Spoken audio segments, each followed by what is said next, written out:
नमस्कार, नवभारत टाइम्स में आपका स्वागत है। आपके साथ मैं हूं विनीत त्रिपाठी। लॉरेंस बिश्नोई, वो नाम जो खौफ का पर्याय बनता जा रहा है, वो नाम जिससे लोगों की रूह कांपने लगी है, वो नाम जो सलमान खान को भी जान से मारने की धमकी देता है। लेकिन सवाल ये, आखिरकार लॉरेंस बिश्नोई के अपराधों की दुनिया देखते ही देखते इतनी बढ़ती कैसे चली गई? कैसे वो जेल से ही अपराध को अंजाम दे रहा है? शनिवार रात एनसीपी के नेता बाबा सिद्दीकी की जान ले ली गई। इस हत्याकांड ने पूरे देश में सनसनी मचा दी है। शूटर्स के बारे में पहले कोई खबर नहीं मिली, बाद में 3 शूटर्स को गिरफ्तार किया गया है। पुलिस मामले की तहकीकात में जुटी ही थी कि सोशल मीडिया पर एक पोस्ट वायरल हुआ। पोस्ट में बाबा सिद्दीकी पर हमले की जिम्मेदारी बिश्नोई गैंग ने ली। पोस्ट में बकायदा बताया गया कि आखिर उन्होंने बाबा सिद्दीकी को क्यों मारा। इसके बाद फिर से चर्चा होने लगी कि आखिर बाबा सिद्दीकी जैसे रसूखदार इंसान को कैसे मार दिया गया, जबकि उनके पास वाई स्तर की सुरक्षा भी थी। अपराध की दुनिया में लॉरेंस का कद कैसे बढ़ता चला गया, इसको समझने के लिए एनआईए की एक चार्जशीट को देखते हैं। एनआईए ने कुख्यात गैंगस्टर लॉरेंस बिश्नोई, गोल्डी बराड़ समेत कई कुख्यात गैंगस्टर्स के खिलाफ गैंगस्टर टेरर केस में चार्जशीट दाखिल की है। इस चार्जशीट में लॉरेंस बिश्नोई गैंग की तुलना दाऊद इब्राहिम से हुई है। लॉरेंस बिश्नोई दाऊद इब्राहिम के रास्ते पर चल पड़ा है।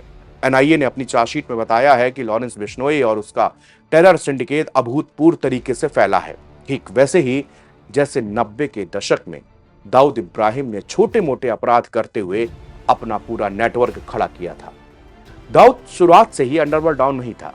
पहले वो ड्रग तस्करी, टारगेट किलिंग, रंगदारी मांगना, एक्सटॉर्शन, अपहरण, इस तरह के अपराध करता था। लेकिन धीमे धीमे उसने डी कंपनी बनाई। इसके बाद पाकिस्तानी आतंकियों का साथ लिया। उसने अपना नेटवर्क इसी तरह बढ़ाता चला गया। लॉरेंस बिश्नोई भी इसी नक्शे कदम में आगे बढ़ रहा है। अब बिश्नोई गैंग केवल हरियाणा तक सीमित नहीं है, बल्कि पूरे नॉर्थ इंडिया में उसके गैंग का खौफ हो गया है। एनआईए ने बताया है कि बिश्नोई गैंग में 700 से ज्यादा शूटर हैं, जिसमें 300 पंजाब से जुड़े हैं। Social media platform Facebook, Instagram, YouTube के जरिए बिश्नोई और गोल्डी बराड़ की फोटो डाली जाती है। बिश्नोई को कोर्ट ले जाते हुए उनकी फोटो और वीडियो डाले जाते हैं और इस तरह से गैंग का प्रचार प्रसार किया जाता है, यूं कहें खौफ दिखाया जाता है। बिश्नोई गैंग ने साल 2020-21 तक करोड़ों रुपए एक्सटॉर्शन से कमाए और वो पैसा हवाला के जरिए विदेशों में भेज दिया गया। लॉरेंस बिश्नोई के जुर्म का साम्राज्य भारत के 11 राज्य और 6 देशों तक फैल चुका है। एनआईए के मुताबिक कभी बिश्नोई का गैंग सिर्फ पंजाब तक सीमित था, लेकिन उसने अपने शातिर दिमाग और अपने करीबी गोल्डी बराड़ के साथ मिलकर हरियाणा, दिल्ली, राजस्थान की गैंग से गठजोड़ किया और बड़ा गैंग बनाया। बिश्नोई गैंग अब पूरे नॉर्थ इंडिया में पंजाब, उत्तर प्रदेश, हरियाणा, महाराष्ट्र, दिल्ली, राजस्थान और झारखंड तक फैल चुका है। सोशल मीडिया और तमाम अलग अलग तरीकों से नौजवानों को गैंग में रिक्रूट किया जाता है। लॉरेंस बिश्नोई का साम्राज्य यूएसए, अजरबैजान, पुर्तगाल, यूएई और रूस तक फैला हुआ है। लॉरेंस बिश्नोई 2018 से पहले एक मामूली अपराधी था। उसने अपना एक गैंग बनाना शुरू किया, नाम रखा 007। यह नाम जासूस जेम्स बॉन्ड के फेमस 007 से लिया गया था। इसके बाद साल 2018 में उसने राजस्थान के 2 बिजनेसमैन से फिरौती और रंगदारी मांगी। एक ने बिना डरे लॉरेंस को मना कर दिया, उसने पुलिस को शिकायत कर दी। लॉरेंस बिश्नोई गैंग गिरफ्तार हो गए। इसके बाद उसे अजमेर जेल में डाला गया। तब तक भी उसे कोई नहीं जानता था। फिर उसने जेल से सोशल मीडिया पर एक्टिव होना शुरू किया, कई पोस्ट करने लगा। इसके पहले गैंगस्टर आनंद पाल से नजदीकी उसने बना ली थी। लॉरेंस ने अपने गुर्गे संपत नेहरा को काम सौंपा कि तुम्हें मुंबई में सलमान खान को जान से मारना है। संपत ने गैलेक्सी अपार्टमेंट की रेकी की, लेकिन बैंगलोर में वह किसी दूसरे मामले में पकड़ा गया। पुलिस को उसने सारा सच बता दिया।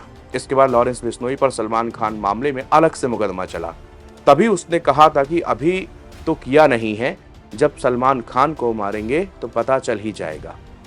सलमान के पहले वह यूथ कांग्रेस की जिला अध्यक्ष गोलेवाला जोन से जिला परिषद सदस्य गुरलाल सिंह पहलवान की हत्या करवा चुका था। उसने सोशल मीडिया पर इससे कबूला भी था।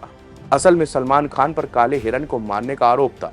लॉरेंस बिश्नोई समाज से आता है और उस समाज के लोग काले हिरन को पूजते हैं।